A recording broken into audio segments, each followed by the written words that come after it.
कह रहे हैं कि भाई टिकटॉक, उल्टी गिनती और हम इस निज़ाम की जो बुनियादें हैं उनमें से खुद हट जाएंगे। फिर पाकिस्तान तहरीक इंसाफ भी सड़कें गर्म करने की बात कर रही है, JUI भी सड़कों पर आने की बात कर रही है।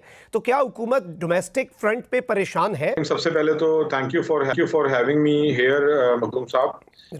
जो ये आपने बात की कि ऑब्वियसली जो ये पिछले दिनों बिलावल साहब के बयानात देखने को मिले कि टिकटॉक और हुकूमत अपनी जो है उल्टी गिनती शुरू कर दे, मैं समझता हूँ कि ये एक बड़ा ही मज़ाक़ा खेज बयान था उनकी तरफ से कि जब आप खुद स्टेक होल्डर हो कश्मीर में और इलेक्शन आपकी गवर्नमेंट करा रही हो, तो फिर ऐसे मौके पे आप किसी दूसरे पे इल्ज़ाम लगाना कि धांधली हो गई और नुकसान हो गया और किसी ने ज़्यादती की हमारे साथ, वो एक मज़ाक़ा खेज़ बात ज़रूर हो सकती है। और फिर फेडरल सतह पर भी आपने देखा कि पीपल्स पार्टी को हमने अपनी तमाम स्टैंडिंग कमेटीज़ में, बल्कि शायद PMLN के जो के जो हिस्से में स्टैंडिंग कमेटीज़ आती हैं या उनकी जो चेयरमैनशिप्स आती हैं वो बहुत कम है।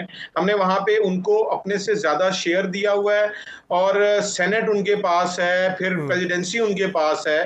तो मैं समझता हूँ कि ये एक ऑब्वियसली सियासी एक कैंपेन के हवाले से, एक अपने कारकुनों को जोश दिलाने के हवाले से, या एक आपको पता है कि सियासत जब आप कैंपेन में होते हैं तो आप इस तरह की बातें करते हैं कि लोग आपके साथ अटैच हों या अट्रैक्ट हों। उस हवाले से तो शायद ये बात ये हो सकती है, लेकिन मैं समझता हूँ कि इसका जो रियलिटी से कोई ताल्लुक नहीं है। और इंशाल्लाह हम जो डोमेस्टिक फ्रंट है, जिस तरह आपने कहा कि अल्हम्दुलिल्लाह पाकिस्तान इस वक्त इंटरनेशनली एक बहुत ही पॉजिटिव रोल प्ले कर रहा है और दुनिया हमें देख रही है, तो इंशाल्लाह डोमेस्टिकली भी अल्लाह ताला खैर करेगा। हमें कोई इस तरह की घबराने वाली या कोई इस तरह की परेशानी वाली बात नहीं।